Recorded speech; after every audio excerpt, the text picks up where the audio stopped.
mainly due to the growth of the non-resident population. Which is you say non-resident pollution straight out. Wow. But now it feels like it is really how many people can we squeeze into this plot of land, and that feels like it is a consequence of population. Inevitable that we lose our Singapore identity. First of all, the identity is not the strongest. Okay. You know, and I feel that it is losing a bit lah. It's inevitable lah. If we're headed in that direction, we're still expected to compete on a level playing field with everyone else and all that, right? Yeah. So maybe if we think about it that way, we are headed more towards that Gulf country kind of. And how does it make you feel, Terence? I mean, if you love this podcast, chances are you value real conversation. The kind that's honest, emotional, and stays with you. Now imagine a conversation like that about someone you love. That's what we do with our audio service called Folklory. We hop on a 30-minute call with you or someone you choose and turn that conversation into a beautifully crafted, personalized podcast for your loved one. A gift that shows them how much they mean to you and how much you appreciate them, which they can listen to forever. And we guarantee that it'll be one of the most meaningful things you have ever given them. Because we'll use everything we've learned from interviewing more than 1,000 people across 20 countries over the past 5 years, including the Prime Minister of Singapore. And if you want to make it extra special, add on our limited edition Folklory speaker, styled as an old school cassette tape, so they can play their story anytime, anywhere. All the details are on folklory.com or reach out to us on WhatsApp at the link in the show notes. So hope you can check it out because we'd love to help you create something unforgettable. And now, on to the podcast.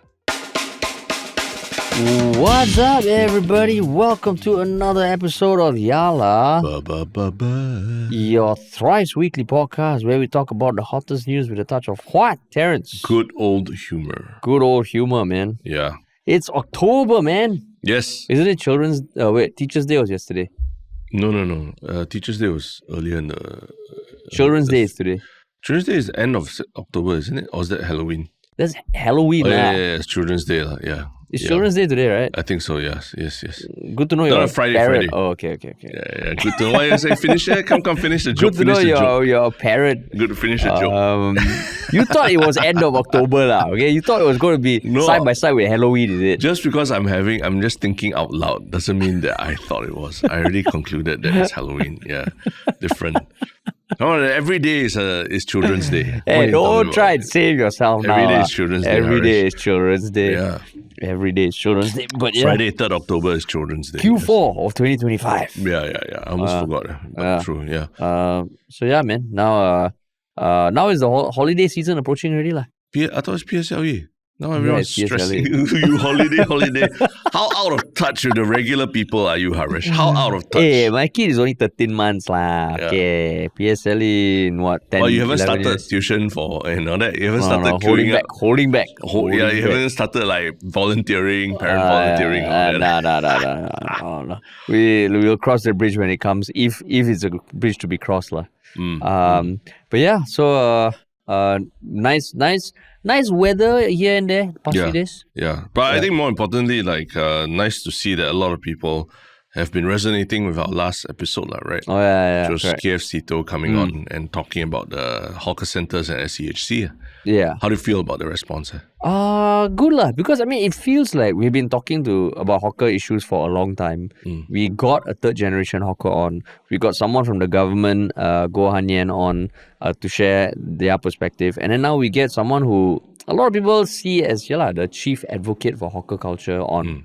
So many different sides lah. Yeah, I think it's important that we actually spoke to him. The first, 20, 30 minutes of the conversation was about him, right? Yeah. And his background, which honestly, even us having, knowing 𝗂𝗄𝗧𝗍, his writings and all that, we never knew what his actual background was, right? Yeah. I always thought of him as like a generation, the generation ago of food bloggers or something. I thought that's where he started, Yeah. So it was quite interesting to hear that actually he worked as a journalist and a photographer and was not saying was legit before that, but he was completely pursuing something completely different, right? Yeah. But he brought those skills of storytelling, of documenting important stories. He brought it to food culture in Singapore. Yeah. And it seemed like, wow. And now we look at it, it's like, of course, it's 𝗂𝗄𝗧𝗍, but you can imagine him as a young person leaving a stable job and everything to do this, and now being the chief advocate for hawker centers. Yeah. Pretty inspiring. Yeah, inspiring. And I think, I also wasn't too aware of his backstory because, some articles covered it, but most of the interviews tend to be really centered around food. And I know there have been criticisms about, how Makan Sutra, everything's so expensive, you talk about fighting for hawker culture, but he came on, he debunked the criticism, or he responded. Yeah. And it really feels like, okay, you can't say this guy is not passionate about hawker culture. You can't say this guy hasn't left a mark on Singapore hawker culture. But after doing all that stuff, talking about the different issues, how do you feel about hawker culture? Are you renewed optimism, pessimism, indifferent? I mean, I think he gave us a lot of food for thought. No pun intended. Food for thought in terms of like how you think about hawker culture. Like certain things I think he mentioned were actually quite interesting to me. The fact that he said like he has no qualms with, mala and Hunan food and all that creeping to Singapore culture, right? But actually his thing is more the platform of hawker centers and all is something that is under a lot of stress now, right? And he also did not go down the route of saying that everything the government is doing is bad or SCHCs are all bad and everything. But he's just questioning, like, is there a better model that we are refusing to look at because for whatever reasons, right? And, what we need is more information to make that assessment, which is something that we don't have now. Yeah. So, interesting conversation. I would say, while I got a lot more context about hawker culture, I still feel like, wow, it really is under threat. It really is under threat. Things really need to change. It kind of, like our first topic kind of touches on it as well. But yeah, first or second topic? Second topic, yeah. First also. First, both. Everything. Everything. Yeah, so, it's nice to see the conversations also going quite strong, both on YouTube, on Reddit and all. Yeah. And this is what ~𝗷𝗲 it's about, right? We heard, we actually asked questions of both 𝗀 and 𝗙𝗶𝘁. Yeah. And all in all was all about, how do we save hawker culture? Yeah. It wasn't about pitting one against another or anything. Yeah. And I think we all come out better informed from it. Yeah, true. But yeah, so we got two hot topics to talk about. Yeah. But before that, what is the spiel, Terence? If you're new to this podcast, it means you're being recommended this on your feed or something like that, even though you're not a subscriber. Welcome. And please hit the subscribe button if you like what you're listening to. Subscribe, follow, whatever. Comment, like, share. Because that really helps us, get the word out there about the gospel that ~𝗷𝗲 is preaching. Yeah. And we're also on social media. So Instagram, TikTok, Reddit, Telegram, where we release, shorter clips. And while you're subscribing on YouTube, if you're listening to us on Spotify, just leave us a rating, man. I think we've been at 1.4K ratings for a long time. I think average still like 4.8, 4.9 out of 5, which is great. But let's bring it up to 1.5K, man. Yeah. 1.5K. 2 let's go for 2. 2 okay. Yeah, correct. Why go so for, modest? Why go for 6.9 million when you can go for 10 million? Yeah. Let's go. Go big or go home. So yeah, on Spotify, just leave a rating or something and just tell us how you feel. Right. And if you want to work with us, you can reach out to us at contact@ministryoffunny or drop us a message at ministryoffunny.com. Yeah. Sweet. Right. All right, cool. The first topic. Wow, something that we feel every day. Yeah. And it is the news that according to the Population in Brief 2025 report released by the National Population and Talent Division, known as NPTD, on 29 September, Singapore's population has reached 6.11 million people as of June 2025. Yeah. Which is a 1.2% growth over last year's population. Yeah. 6.11. When you read this headline, Terence, like, how did you feel, man? The number last year was 6.09 or something really, right? So the number doesn't surprise me. I guess just the bigger thing is just that it's a new record. That's the thing that really it makes everybody sit up, right? Yeah. A new high. And I was expecting a firestorm of opinions online because in line with everything that's been going on with our infrastructure issues lately, right? Yeah. But yeah, the devil's in the details, the proof is in the pudding, as they say. Proof is in the pudding. But for you, like seeing this headline, were you like riled up and like you felt hawker culture's dying and everything? For a moment, I forgot that we actually crossed 6 million already. Oh yeah? Yeah. Why? I don't know.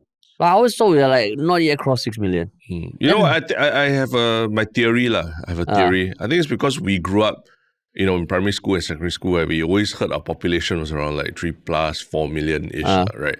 So that was inbuilt in us from the start. So just being able to fathom that it has almost doubled since we were primary school and all that, I think that hasn't really sunk into our bones yet. Yeah. That's my theory. But you were aware that it passed, I mean, you recall that it passed 6 million last year. No, like you, every time someone asks me, Singapore, I always think about 5 million, about like Finland, about Jamaica and that kind of thing. 6 million is like a whole like 20% more, right? Yeah. And like, when we were growing up, the population, it was about 3 plus. Yeah. So it literally doubled. That's quite crazy. I mean, our land size also has increased a bit because of land reclamation. It's not doubled, right? It's not doubled. Yeah. It's not doubled. But also some other things did stand out. Because there's a whole report that is out there. It's very easy to access, which is great. Yeah. You just Google it, it comes up. Yeah. But speaking of the report, right, before you jump into it, right? Yeah. It's very easy to Google, but what do you think of the color scheme of the report? Like, there's this purple and green color scheme. Yeah. Very reminiscent of a character. Do you remember which character? No. Buzz Lightyear. Is it? I mean, purple, green, and grey or white lah. The Buzz Lightyear from Toy Story, you know. Oh. I don't know why they chose this color in particular. Maybe it's meant to like, this is our vision for the future. As you know, Terence, my relationship with color is not the strongest. I thought it was blue. It's okay, to me it's purple. To my eyes it's purple. No, I think it's purple. Yeah. I think it's purple. Sorry, I forgot I'm like talking to someone Terence. who's like, yeah. Color challenge. No, not color challenge. The appreciation of colors. You color deficient. The term is called color deficient. Yeah. So I thought it was blue and green. Like I thought you were saying about the feeling it invokes. It just felt like not the nicest color coordination. No, I just thought, is it trying to feel futuristic or something in a cute way? I'm pretty sure no. I mean, to me, it's quite a strange color combi. But anyway, yeah. So but these things matter also how they present data. So that was just on a very superficial level about colors. Yeah. And I mean, just to read off some highlights, 1.2% increase, mainly due to the growth of the non-resident population. Which is you said non-resident pollution straight out. Wow. Shots fired by Harish. Non-resident pollution. Not gonna lie, I shit myself for a minute. Non-resident population. Okay. It was mainly due to an increase in the number of work permit holders in the construction sector to support key infrastructure projects. Citizen population increased by 0.7% from 3.64 million to 3.66 million, and the PR population remained stable at 0.54 million. The non-resident population increased by 2.7%, primarily from work permit holders, followed by migrant domestic workers. The citizen population is getting old. 20% now age 65 and above compared to 13% in 2015. There were less citizen marriages, 22,955, which is 5.7% lower than 2023, but higher than 2019. I think 2023 was the lowest ever, or lowest in recent times. The citizen births was 1.2% more in 2024 compared to 2023. So I mean that's a interesting takeaway. Yeah. Resident total fertility rate or TFR is 0.97 in 2024, unchanged from 2023. So I mean some of the stats are up to the year ending 2024, whereas some are up to date. Yeah. So I mean anything else that stood out or you saw being highlighted by the news? I mean the main overview, if you go and look at the overview, that's where a lot of the headlines are from, right? But yeah, one thing to remember is that this population in brief statement is prepared by a team within the Prime Minister's office, right?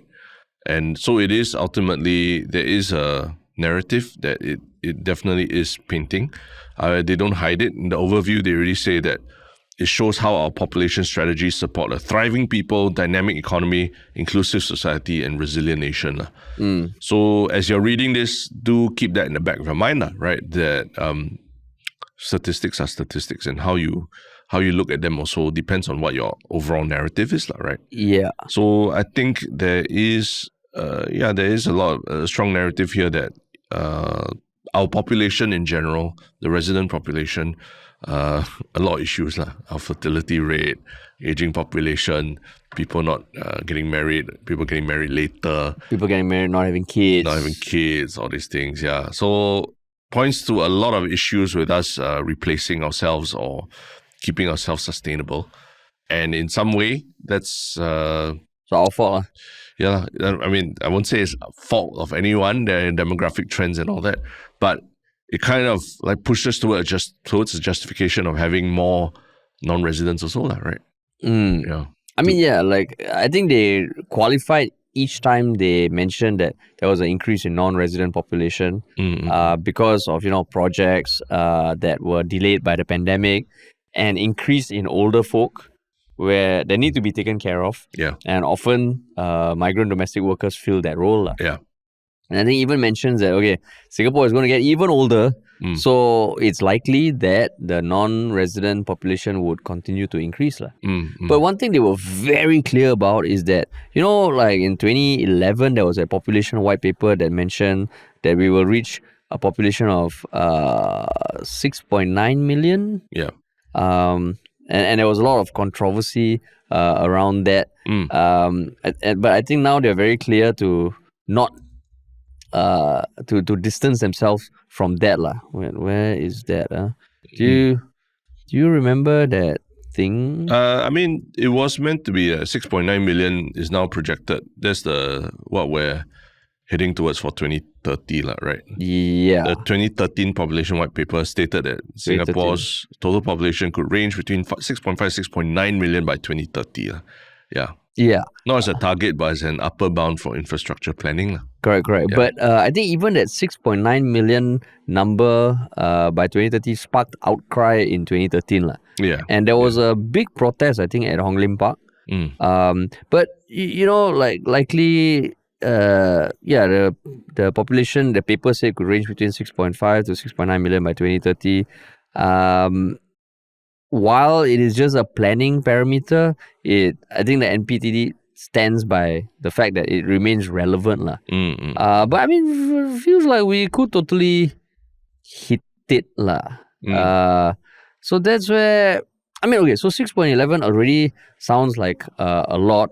I think when CNA was covering it, they had a chat with Matthew Matthews, who's from IPS. Yeah. And he pointed out what I think a lot of people are also thinking, that, okay, all this, well and good, we need people coming in, but is the infrastructure able to tahan it? And whether it's not just the hard infrastructure, right? It's also the social bonds, the integration.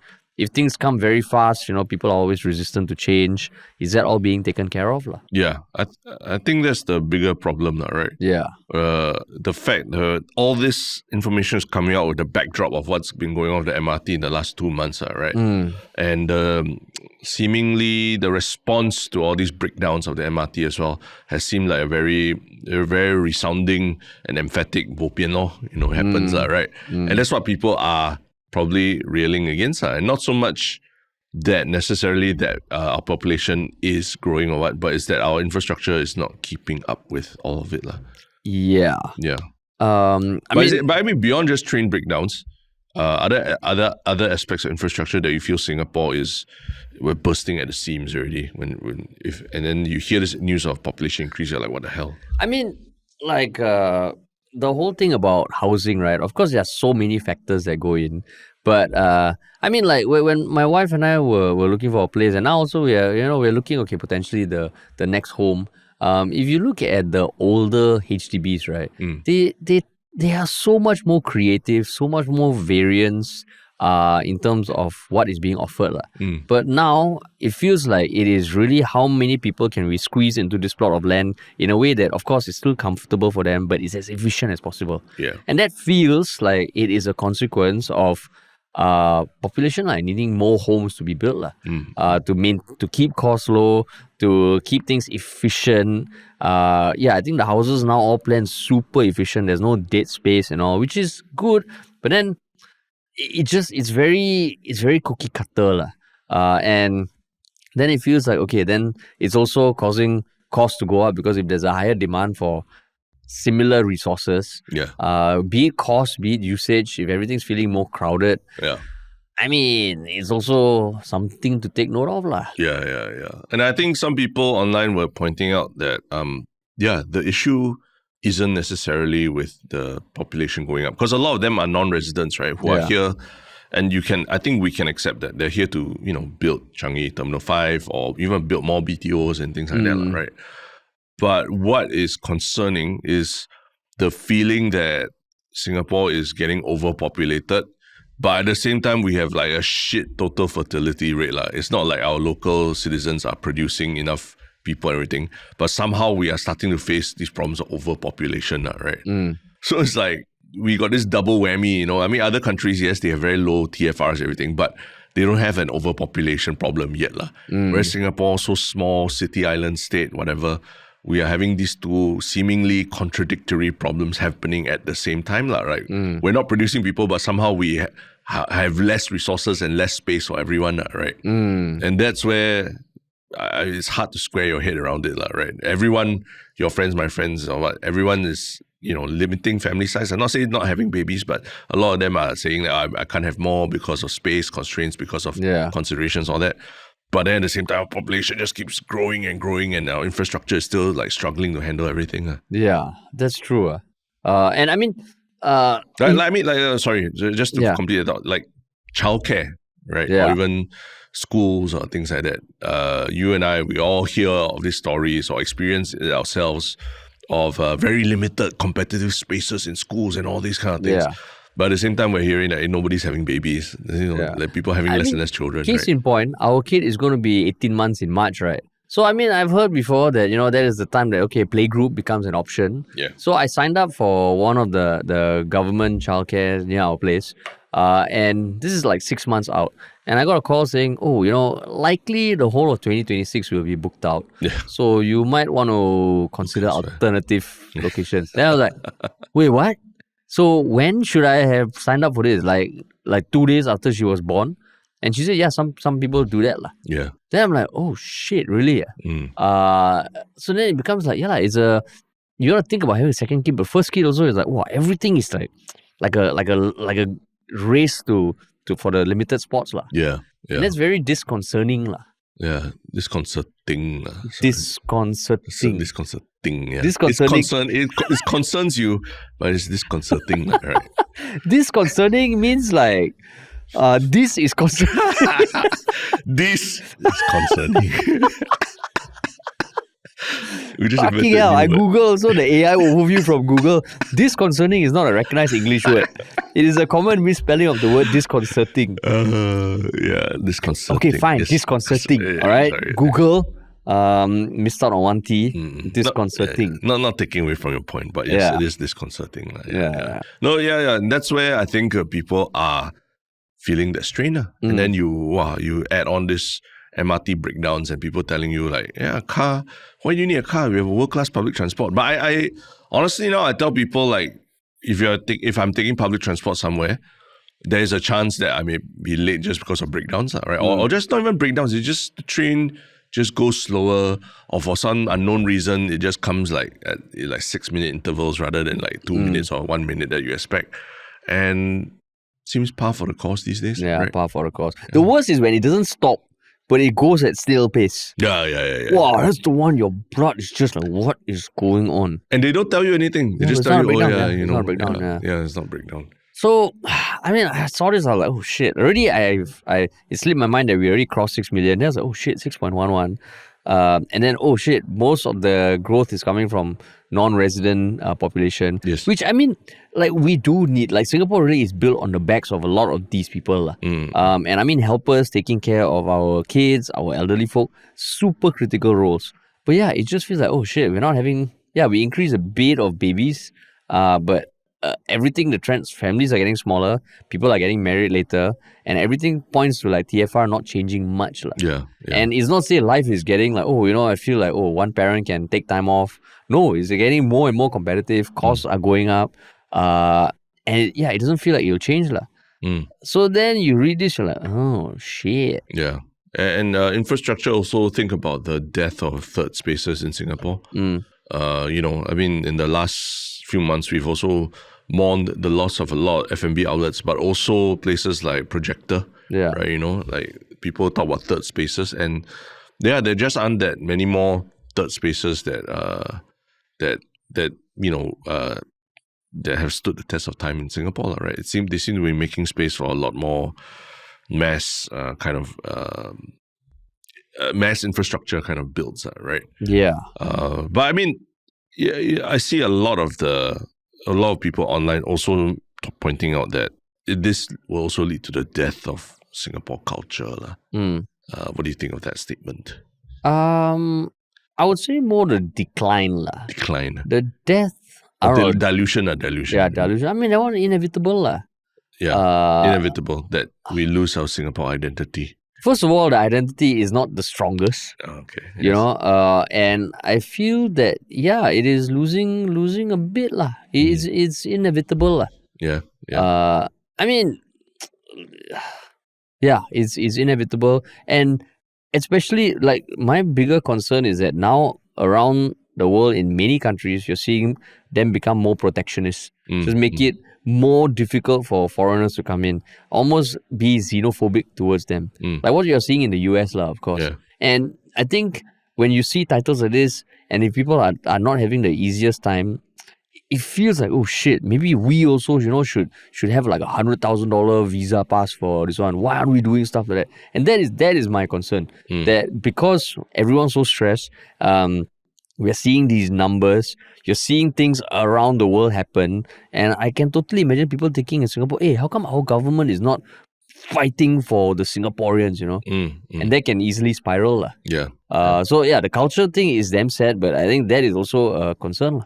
But having just spoken to 𝗀cie𝗂𝗍 about it, and he said that, even all this mala or Hunan food and coming in, all that, that's part of Singapore culture, right? That's like immigration is part of Singapore's culture, and it gives us access to a very wide range of different foods from around the world. Isn't that part of the whole process of integrating? I'm not saying closed off to people coming and enriching the mix. Just think about our company, right? I think over the years we've realized that every new person we add to the team, the vibe check must be there. Yeah. Because protecting your company, your team culture is damn difficult. In the past, we've had people maybe didn't really fit. Open leg policy last time. No, don't say it this so bad. Oh, you're making it. Come. No, because you imagine if suddenly we hire like 4 new people to come in, things, it's going to be very difficult. Of course, they might match things, but it's just going to get incrementally more difficult. But I think now our team, everyone who has come on, I think they really bring a lot of value. So in Singapore, I think if it's a more manageable influx of external influences, I think that actually is great. Yeah. It adds to the mix. Yeah. But if all come at once, that's hard. Yeah. But your vibe check is a very subjective thing, right? Like in the same way that we say, you don't fit our Singapore culture, that kind of thing. But when our grandparents came, or anything like your great grandparents or grandparents came, they also not really fitting into the vibe check with Singapore culture, right? They come to the port in a boat, all my Sindhi ancestors, people on the port, hey, fuck you lah, vibe check. You go back. You go back. Right now, right? So then how do we quantify this vibe check? But that was also, I think, very different. First of all, it wasn't as densely populated. People were just surviving. True. Yeah. Surviving is like the hierarchy of needs. When it's survival, of course, vibe check.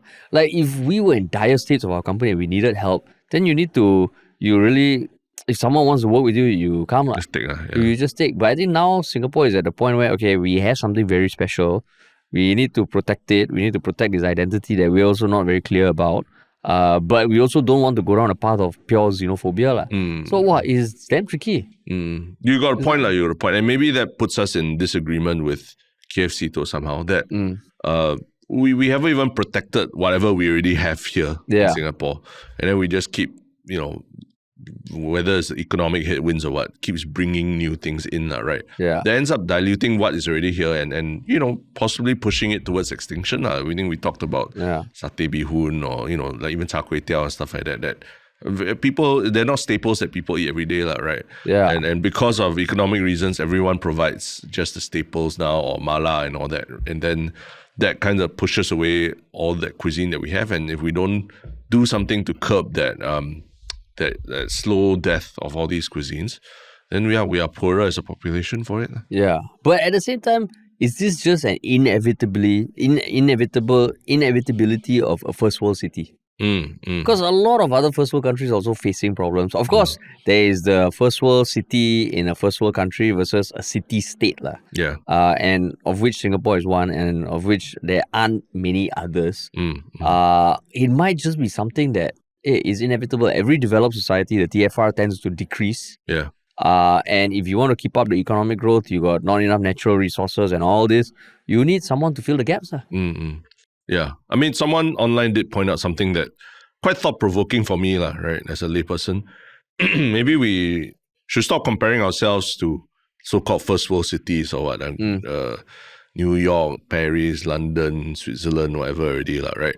And we should think about ourselves more like the Gulf countries, where the bulk of their population are actually not local people.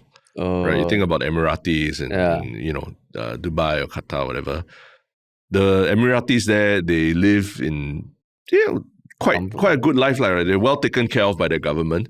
But everyone else there is, transiting through Dubai, working there, helping to build infrastructure and going there and doing comedy festivals and things like that, right? In Saudi Arabia and all. Yeah. So that's maybe the model that Singapore is heading towards, where the local population could actually one day be a minority in the larger scheme of things, and then everyone else is a foreigner. And maybe that's the model we're heading towards.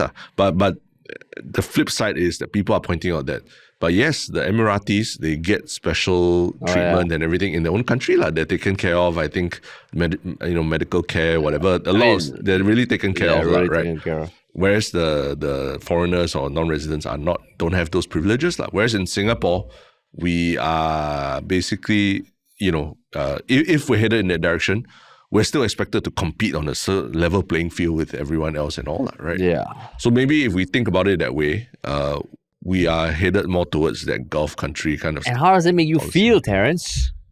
I mean, I think my thoughts about when we traveled to Gulf countries together and all that. There's something about it feels strange. It feels strange. It feels like there are two worlds coexisting in the same space, and very, very segregated and very, very different kind of lifestyles. And I did not enjoy that feeling. Yeah, same. Yeah. And I mean, I think what is with Singapore, why it's confusing is because we keep being told that it's always, we're always going to take care of Singaporeans. We want Singapore to be a home where every Singaporean can live up to their potential and all. Whereas in the Gulf countries, I mean, I went to Saudi Arabia earlier this year also. Like what you said, it is very clear that, okay, the locals are taken care of, and the foreigners come here, you work, and they want to build up the economy and industry. And they are very different stage of their life cycle. But I feel like it's clear, they are the locals, foreign, and everybody serves their purpose. Yeah. In Singapore, the message we're always told is that, this can be a home for any Singaporean, and that's where it doesn't fit. If we are really going towards the thing where there's a base of citizens and people come in and make Singapore better, but it's contrary to what we're being told, that's where it becomes a bit tricky. Yeah, correct. And that's where it's a bit disconcerting, and that's where if you criticize it, you sound like a bigot or racist or xenophobe, and that becomes tricky. Yeah. I mean, and that's the thing, right? I think in the Gulf countries, there's no illusion that there must be integration between the locals and the foreigners who live and work there, right? Yeah. Whereas in Singapore, we are constantly being told we should be grateful that foreigners still want to come here, and they're very important to us, and we should weave them into our social fabric. And it's on us, to change our mindset. Change our mindset, And in case you think that it's just you and me being xenophobic, I would literally pulled up a video on CNA from a year ago where they talked about the same thing, the population paper that came out and all. And I think they interviewed an SMU academic about it. And let me just get her name correct, because I think it's important. They interviewed an SMU academic about it. Her name is Dr. Professor Pauline Strahan, Professor of Sociology at the SMU School of Social Sciences. And the tone of it was that, Singaporeans, we're not doing enough to replace our population, so we should be, I think she literally did use the word grateful, right? That there are still people who want to come and make Singapore their home and to help us keep everything up, right?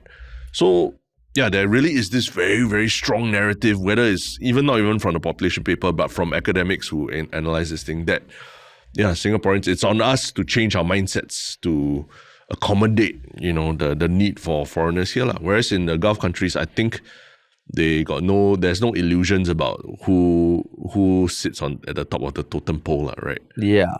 And I mean, even, founding father himself, Lee Kuan Yew, who was quite pro-immigration, I think there were a few times where he talked about for migrants coming in is important, but there needs to be a pace. There needs to be a pace that is done, that helps things develop more organic. I think, in 2012, he said, Singapore will take in migrants at a more comfortable pace. So, he clearly recognized the fact that there is a pace that can be net benefit. There is a pace that, due to no fault of the foreigners, it's too much too soon. Too much too soon. So, I don't think, it feels like these trends, the report for next year would show similar trends. It doesn't feel like anything's changing. In fact, now, there's really construction everywhere. People are getting older. So, this is going to carry on. So, that was something I was thinking about. So, ceteris paribus meaning that if nothing changes, the trends go as they are, and assuming no, massive breakdown of the MRT or anything like that. Do you think it'll be any different, the response a year later when this population paper comes out and says another new high for Singapore's population and all that? I don't know whether the response will be different, because a lot of things could happen, right? Let's say the public infrastructure gets getting squeezed. Let's say there are more altercations between locals and foreigners. I think it could be brewing. It could be brewing, and just hope nothing bad happens. But I think it'll just be, it's like if every day I come and, just flick your head, right? On day-to-day basis, you're like, okay, 𝗲𝗲, you're just flicking. But one day, suddenly you have a bad day, I flick, and then you're like, hey, what the hell, you blow up. So I don't think it'd be an immediate thing. Okay, but so if let's say we didn't have all these train breakdowns in the recent months, do you think the response to this population rise would have been any more tempered or anything? But actually, would you say that it's a lot of backlash now? Against what? Against population paper. Even sometimes you see multiple Reddit threads come out and all. Yeah. This one, I was thinking there would be more. No objective way for me to say. It has about 500 plus comments on the Reddit thread, but overwhelmingly negative. Nothing positive about it. That's how I can assess that. There's nobody saying anything good about it or trying to defend the population paper stance, right? So in that sense, it feels negative. And if the MRT breakdowns weren't happening, I think people might be a little less negative. Okay. You? Okay. Maybe. I think the MRT breakdowns have given the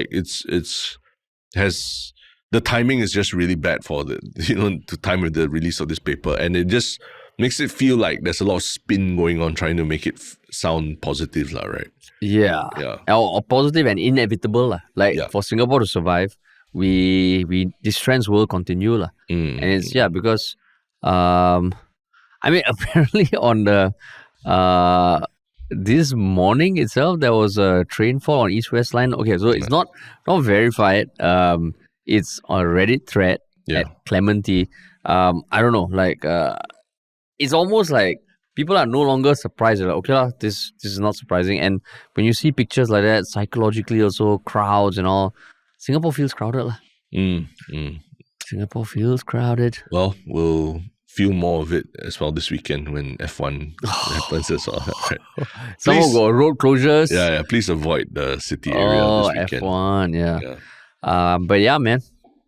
But just to add also, it's not just I mean we maybe everything we're discussing here paints a very sad picture of what the reality of Singapore is and all that. But literally this week is the week where people, billionaires and crypto bros, tech bros are all flying into Singapore and talking about how, the future of the world economy and the state of the world. And Singapore seems to be a very positive example for them, right? Yeah. Of how Singapore has managed, basically managed to avoid a lot of the stuff going on in other countries. And we seem to be a model, a shining model, a utopia for other countries to follow, right? Yeah. How do you feel about all that? That is literally happening as a backdrop to this coming out. I mean, I can't stop them from thinking that way. Okay, by and large, Singapore really is pretty great, as a city. Like, as much as we complain, I still feel Singapore is an amazing country, amazing city. And I wouldn't fault them for thinking that. Like, anytime I go to a country also, I'm like, oh shit, this is so cool. But you don't know the real intricacies of what living there is like, the concerns and all that. So they come and think that, I'm like, okay lah. You do you. I mean, part of me is like, yeah, okay, we got certain things right, and but that's about it lah. You feel angry, you feel like scolding them, wait at Changi Airport when they're leaving. Hey, you. Changi Airport, come on, Changi Airport, they're taking private jets. Why you talking about Changi Airport? What, you think they want to take business class? Come on, man. They don't, please. Then you go like Seletar Airways, hold a sign, They won't even see you. You're so far away. The sign, true, you can't even see that you are just one of the ants to them. Yeah. That's true. I think it's an interesting perspective, right, of what the future could be. But like what you say, they are very removed from the reality of actually living here. And anytime anything happens, they'll just up their family office and just fly over and move it somewhere else. Yeah. They're not wedded to being here. They're just enjoying the fruits of a lot of what we've built over the years. Yeah, man. But yeah, like that lor. Like that lor. Bo liao lor. Bo liao or bo pian? Bo pian lor. Bo liao. Yeah, bo liao different. Bo liao different. Bo pian lor. Yeah. But yeah, I mean, that's the reality, with population now. But another aspect of Singapore life that has been served a healthy dose of reality recently is in our school canteens, right? Yeah. And what is this big news that has been? It is the news that is kind of follows up from something we covered a few months ago, where certain schools were piloting feeding their students with central kitchen catering. So this was announced yesterday that in January 2026, 13 schools will switch to central kitchen catering. It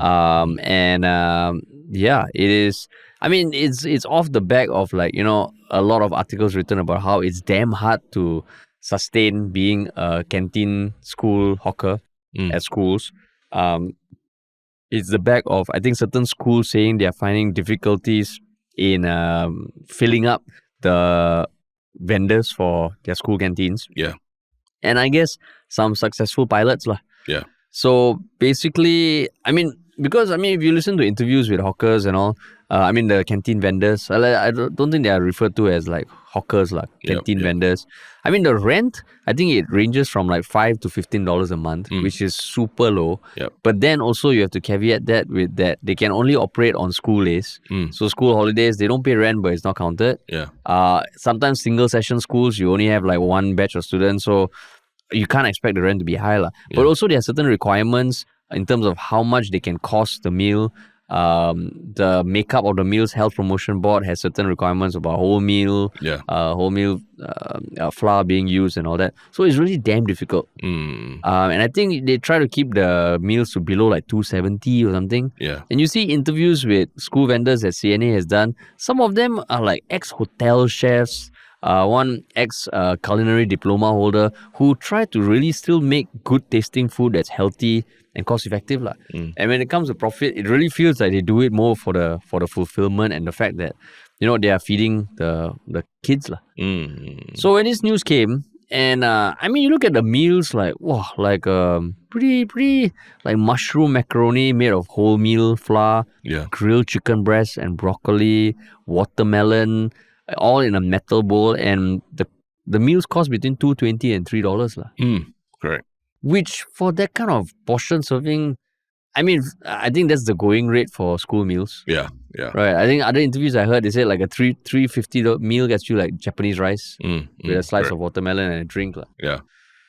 So, I mean... Yeah, I mean, interesting because I think last time you were very, very against the idea of central kitchens for schools. What makes you think I've changed my mind? No, that you changed your mind. I'm just saying that's what you expressed last time. And even with 𝗀cie too, I think you mentioned it as well. Yeah. The idea of the interaction with the auntie and our uncle making your food, that was a very big part of your experience, right? Yeah. So all that is gone now. And even it's apparently these meals are now dispensed through like a machine or so, where you tap a bus card and then after that it will dispense the food to you. But it's hot it'll be hot, but it's dispensed to you by a machine. Did you see the pictures? I saw, it's like a big locker lah. Yeah, correct. So like it's a vending machine almost, but and then there's a whole system where they can even pre-order the food or the meal beforehand. So and then you on the spot, then you just pick it up and eat. So yeah, this beer that you've been last time, Terence, you were damn supportive of this idea. Not say damn supportive, but how do you feel about it now, seeing it happen in front of you? So this is where a bit conflicting. Like the meals, they actually look pretty substantial. Like they look healthy. They look like, actually not that bad. Yeah. So if I think about it purely for the nutrition of the kid, it feels like it's a good thing. If it's a cost-effective thing, because really, like the sizing, the portions look good. Even the CNA journalist who tried it, she said, actually it tastes pretty good. Yeah. It's all good. Yeah. But it still kills me inside. Kills you.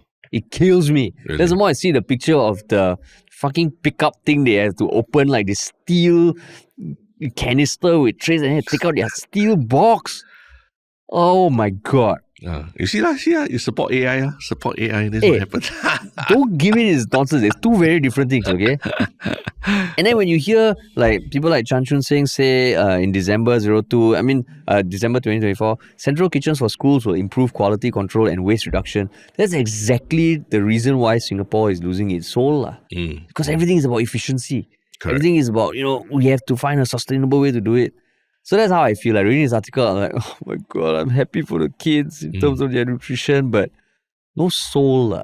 But I thought what 𝗀cie said about it was pretty quite enlightening also, right? He said that it's not a bad thing for our hawker culture or dishes like our Singapore dishes that are under threat, because now the kids inevitably will be exposed to some form of staple Singaporean dishes, like chicken rice, right? It's on the menu every week is on the menu and all that, right? As opposed to like, a lot of children who are very picky, they only want to eat chicken nuggets, they only want to eat fries, they only want to eat Western food.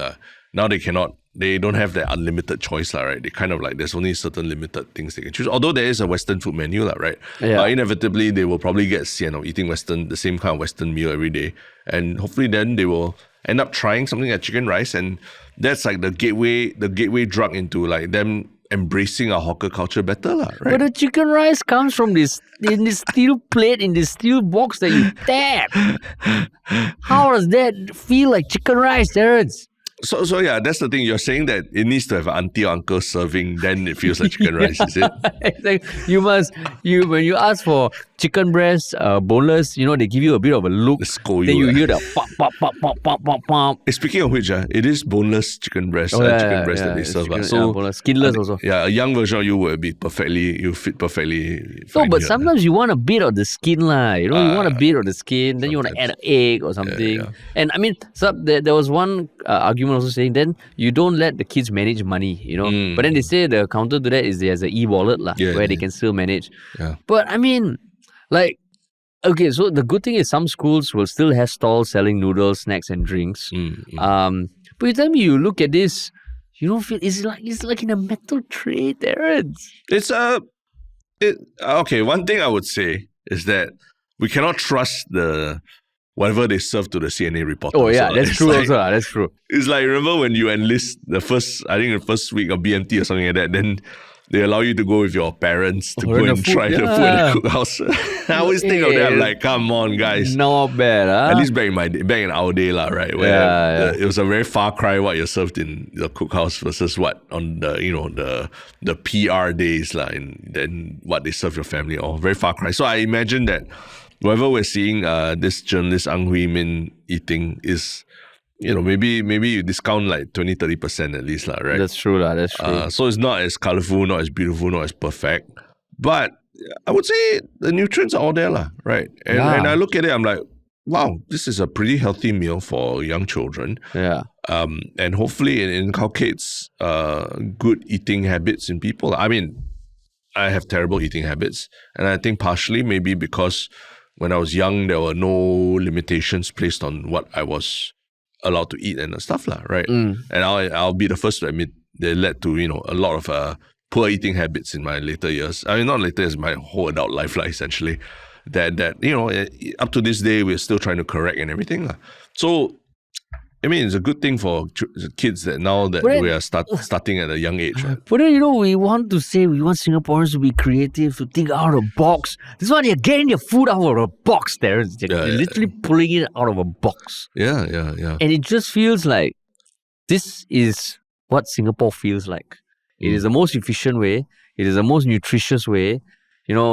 There's choices you can plan beforehand and all that. It's the smoothest, least complicated way. But then we're just a cog in a machine, lah, literally. Okay, but I also would think that sometimes that allows more creativity outside of the box also, right? In the sense that these are the parameters that you work within. And I kind of think of last time when your first year of college in the US as well, there was a meal plan, right? Everyone was forced to have a meal plan.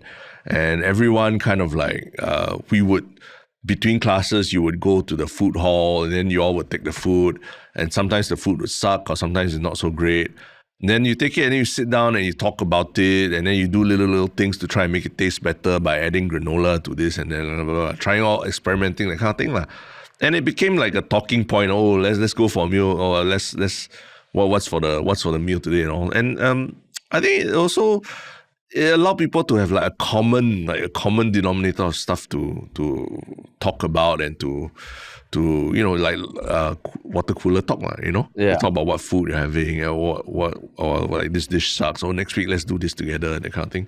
So we lose a little bit in the diversity or the variety of the food being offered.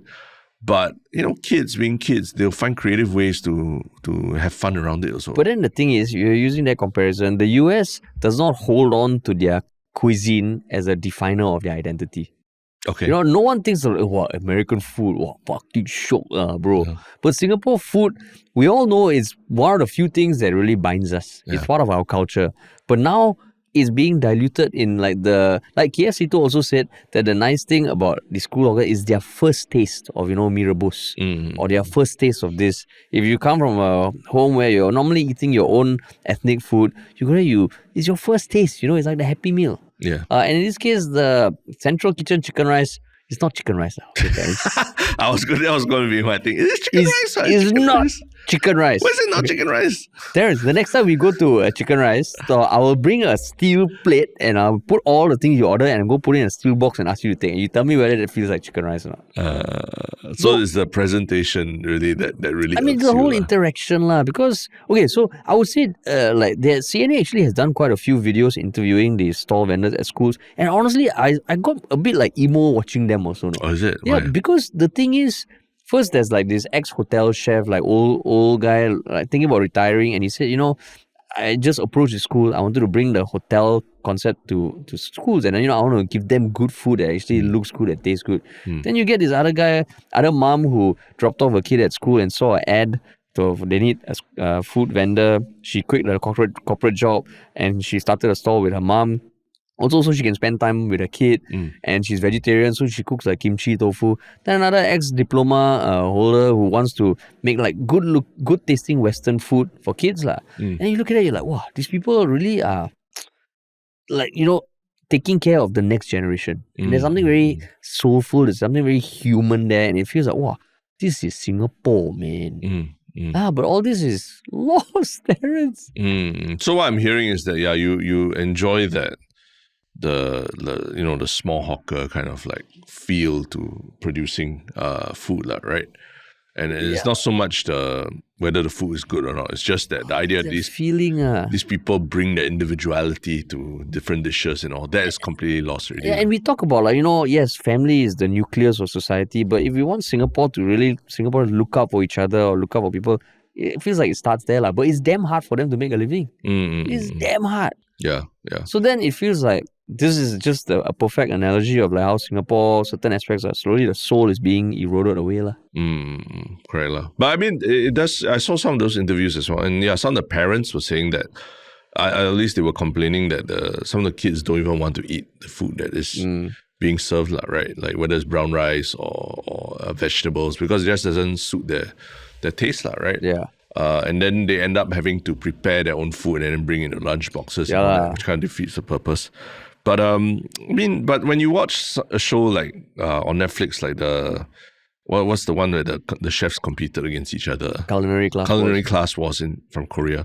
There was one particular contestant, this woman who was like was like she cooked for schools, right? Yeah, she can cook anything. Yeah, but she didn't cook it in the hawker kind of way, a dish at a time. She could cook for a whole cafeteria of people. Like she mass-produced food at a mass scale, right? And that actually helped a lot in the later challenges on the show where she had to help.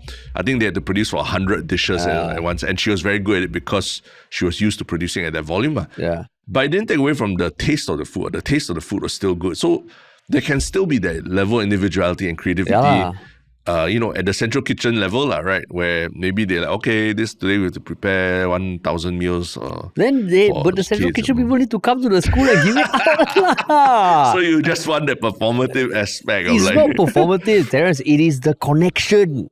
It is the connection. Now it's like you go and look at a picture of the steelbox. You saw a picture, right? Yeah. Saw the video, when I think about my kid going to school and eat, it's like she's like a farm animal. It's gate open, then your feed is there, and you go there and eat. Then I don't know, man. It's quite interesting, your reaction, because it really does point to this, how you feel it's such a forlorn feeling of like, you miss like the small hawker feel, not only in hawker centers, but also now in schools also, right? Yeah. Yeah, that I've come to realize that is a very unique thing about Singapore food culture, right? As opposed to like, going JB or what, like restaurants individually, like you only eat one cuisine at a restaurant, then you got to go to a restaurant and eat another cuisine. Yes, there's a lot of food in JB, but they're all spread out all over. Whereas Singapore, there's, that one hawker who opens for 3 hours a day and cooks one dish only. That's a very uniquely Singaporean thing. Unique. And it's just, it just feels like, I mean, I think it's good for the kids. I can understand why there's a need for it, but it just feels sad. Sad, Terence. It's sad. Yeah. But we'll see. I mean, the things that this needs to be, I'm sure they're still taking tests, because this is actually quite a new thing. I realized that only a year plus ago that they started to really talk about this issue, right? And then, but now they seem to have a CKMM, Central Kitchen Meal Model, out already. So they'll probably still have to take feedback and see how things move from here. Yeah. And I mean, at the end of the day, it's because there are not enough canteen vendors. I would like to think that most schools, if they could have canteen vendors offering food, they would like that. Yeah. I think everybody can see the value, but it's just a consequence of the circumstances. Yeah. I mean, I have this idea. Why don't we get these these layers of managers, who come in and then they manage the school canteens, and they hire individual hawkers and all to run these school canteens. But then in between, they're in charge of finding other ways to up the footfall in the school canteens, and then they come in with a socially conscious mindset to take care of everything. Fucking brilliant. Brilliant. And then there can be apps to increase footfall and offer discounts to the students. Yeah, Terence, and we pay them millions of dollars a year to manage it. Yeah, you should be in Parliament, Terence. I will vote for you with ideas like that, Terence. So I think the private sector will have more solutions on how to take care of this. We can come up with a private-public partnership, the 3 Ps. The three-piece. In case anyone didn't understand, we're just parodying like the idea of Terrence, no need SCHCs. to explain lah, Terrence. No, but there are people who say If they you don't know, explain. you know. it. If you know, you know. Yeah. Okay. Terrence, I thought, wow, that's brilliant, Terrence, but you just took away a bit of the sheen lah. Yeah, but this is different lah, right? This is different. This is like caterers straight out lah. They're not. I think the loss of diversity of food options, maybe that's something that we're sitting here today just mourning over lah. Yeah, man. But yeah. So, what about your One Shiok Comment, man? Oh, my One Shiok Comment. Wow, that was a big transition, but. Yeah. Do you have anything else you wanted to say? No, nothing. I'm not Segway King, lah, Terrence. It's okay. No. Do you have your One Shiok Comment already? Yeah. My One Shiok Comment is on the Reddit for the last episode with 𝘂𝗲𝗧𝗵𝗶. From Fold In the Cheese. Super amazing listen. I had a bad day today, and listening to this on the way home was so soothing, especially his One Shiok Thing. Thanks, Terrence, for interrupting me with your audio. Especially his One Shiok Thing. Lol, imagine this. I was walking with the sunset behind me, listening to 𝘂𝗲𝗧𝗵𝗂 mention about watching the world go by as I was doing exactly that. It's just the perfect way to end my Monday. Great episode. Great guy. Hope he comes back. Thanks, man. Yeah. Good comment. I think just the on YouTube, the last the comments on the latest episode with 𝘂𝗲𝗧𝗵𝗂. There's actually a lot of interesting comments, and some of which even also they do talk about the fact that where it wasn't so much even about food culture, but just listening to 𝘂𝗲𝗧𝗵𝗂 tell his story was pretty interesting. Like, what he said about all the stuff, even about his background, even before going to food and all that. Like, I think like what we mentioned was very interesting. So there are a lot of comments on YouTube about it. And the one that I think was I thought was pretty interesting was like they said, I like this interview. A thought came to my mind as I listened to 𝘂𝗲𝗧𝗵𝗂. Sounds like what started out from his love of hawker food and culture and his goodwill is now taken advantage of by vultures to commercialize it and profit from it at the expense of hardworking hawkers. Yes, it should be that if a hawker works hard and continues with the quality of food, they should be able to prosper and do well in life. That is meritocracy even without a paper qualification. But now I can imagine it's harder since there's now a middleman which lords over these low-funded hawkers. So it sounds like meritocracy is eroding in this part of the industry in Singapore. This is my humble opinion and I may be wrong. So I thought that was interesting because, the idea of meritocracy, for hawkers, it's a very interesting concept to grasp, right? Like how much do we need to control what our hawkers can or cannot do, right? Given that they really started out as street food vendors and then now they are in the hawker centers and all that. But should we be managing them as like a public good almost, to keep low cost meals, or should we be allowing them to be, run under a meritocracy, like everything else in Singapore, free market and all that, right? So that was quite a thoughtful comment. Interesting thought, Interesting thought. That how come for hawker centers we are not following that rule, that general rule of thumb of like, meritocracy, free market and all that, right? Yeah. That's true. Yes. And your One Shiok Thing. My One Shiok Thing is a video that I just chanced upon on YouTube by this YouTube channel, Chad and JT Go Deep. Okay. So the video Chad, I saw, CHAD. Yeah.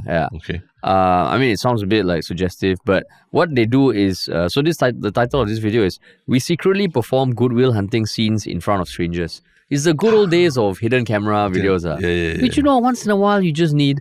And if you've watched Goodwill Hunting with Matt Damon and Ben Affleck, there are a few very iconic scenes, like the scene in the bar where Ben Affleck's trying to pick up this girl, some person comes in to insult his intelligence, and then Matt Damon's character comes and schools the guy who insulted Ben Affleck. Yeah. So they just do it in front of people like at a cafe or something, and it's just funny to see the reactions, because most of them are like, wait. Because these conversations, it's from a movie, and even though it's written very well, it's still quite outlandish. So that's what the channel does. If you go to the channel, they have we perform Top Gun scenes in front of regular people. And it's just a refreshing break from everything that's out on YouTube. Back to like 2013 days. Back to 2013 days, man. Yeah. So yeah, we tried rom-com pickup lines on strangers 2 weeks ago. Dude, Harish, that's your jam. I mean, it's like that video has like 7,000 views in 2 weeks. No, not the best. So I mean, these videos are not going crazy bonkers because it feels them old and dated. Yeah. But that's what I like about it. Yeah. Correct. It's a throwback to the past. Yeah. We secretly perform Lord of the Rings scenes to strangers.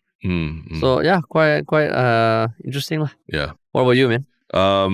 Before I just do my One Shiok Thing, there's something I think we neglected to mention. I think in episode 720 of the 𝗖𝗲𝗏 podcast, I think there was we just need to correct something. We mentioned that the MP Cassandra Lee was the one who called herself a baby face during the election, and we were thankfully a lot of people puff-marked us and told us that actually it's another MP called Charlene Chen who did it, not Cassandra Lee. So apologies to Cassandra Lee for attributing that comment wrongly to you. But thankfully it's not a very bad comment or what, but I think just in the interest of accuracy, that was not her. Yeah, that is very true. Yes. And I did feel quite like, wow, this is like exactly what people mistake me for other people of the same race. Now I'm doing it. But I also made the mistake also. So it's not a race thing, maybe it's just demeanor or something. Yeah. But Harish, my One Shiok Thing, I think you're always very excited every time a Singaporean does something amazing overseas, right? And then is featured in an international media or something. So I came across this video. I don't know why it came out on my feed. Oh no, I think I saw it on Singapore Raw. I came across this video on this YouTube channel. It's a Japanese YouTube channel, so I can't even tell you what the name of it is, but it has the word super dominator in the title. So it's a YouTube channel that has now has an episode that features a Singaporean. There's a YouTube channel where this guy in Japan, he goes around the Japanese subway and he catches people who commit upskirt violations or voyeuristic acts in public. He actually goes he walks around with a camera and then catches them doing it, films them doing it, then he goes to try to stop them or arrest them. And he records the entire interaction of this whole thing. So all his videos are of him doing this, and even some of them even quite harrowing, like he chases these people down, like runs after them and then like tackles them to the floor and stuff like that.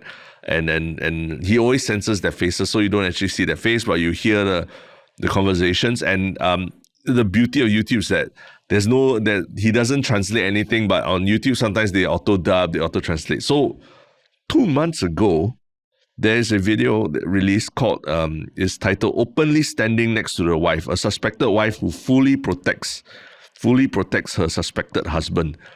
I saw that video already, but I didn't click on it. Yeah, so apparently, what sounds to me like a Singaporean couple, he catches the Singaporean man apparently using his phone to film upskirt videos of people at the arcade. And he confronts the man who is traveling with his Singaporean wife. And you can tell the Singaporean from the accent, right? Quite clearly. Singaporean, if not Malaysian, but I highly suspect Singaporean. And it's a very, very testy interaction where basically he confronts the man. The man practically admits that he did it and begs for forgiveness. But the wife doubles down and she's like, really angry with the guy who caught her, and he escorts them to the police station, and the video ends with like the couple essentially being driven away in a police car. And there's some quite harrowing bits where you see because he doesn't follow them to the police station, but he films from outside, and you can see that the wife, when finally realizing that it's true that her husband was taking all these upskirt videos, she's very distraught, and she seems to start like crying or buries her head in her hands. But here's the kicker. At the end of the video, it turns out, from what I'm able to translate on Google Photos and everything, turns out that the man got fined, or at least he was made to pay a fine that he apparently didn't pay, and basically the video was asked for information if you know more information about the suspect, So a Singaporean has been featured in an international YouTube channel. What the Terrence, why is this your One Shiok Thing? After that I went to a rabbit hole and I was watching a lot of other videos on the channel. But in light of we always talk about Singaporeans who do things overseas and are featured in the press and all. Wow. I thought this is interesting. And this channel itself is pretty cool. It's insane, man. I think maybe Japan is the only country where this can become like a YouTube channel, right? A guy who goes around catching upskirt. He's like Batman. Because literally in the video description, this video is a warning. Please be careful, everyone. People like this are lurking in society with a clean slate. We will continue this activity in the future. If you have any reports of voyeurism or molestation, please let us know on Twitter or in the comments. Correct. God damn. Yeah. So I thought the channel was really interesting. And the fact that there was a Singaporean feature in it, I thought that, that made it a One Shiok Thing for me. So not celebrating what is going on, but I'm just thinking, wow, this channel is pretty awesome. Nice. Wow. Yeah. That's insane. Yeah. Cool. That's a weird way to end the episode, Terrence. Talking about the soul of Singapore being diluted in Singapore. Yeah, Singaporeans going overseas and doing amazing things. Oh my God. But yeah, so if you enjoyed this podcast, please remember to subscribe and follow us on YouTube and Spotify. Yeah. Follow us on social media for extracts. We also have a weekly newsletter we send out that consolidates all our Shiok things, so you don't need to go searching for it in the episode description. You can. Yep. It's called Your Little Bit, and you can sign up for it at 𝗖𝗲𝗏.com. And what else, Terrence? If you want to work with us, please email us at contact@ministryoffunny.com or go to ministryoffunny.com and there's a contact us link there. Sweet. Thanks for listening, everybody, and we'll talk to you all soon.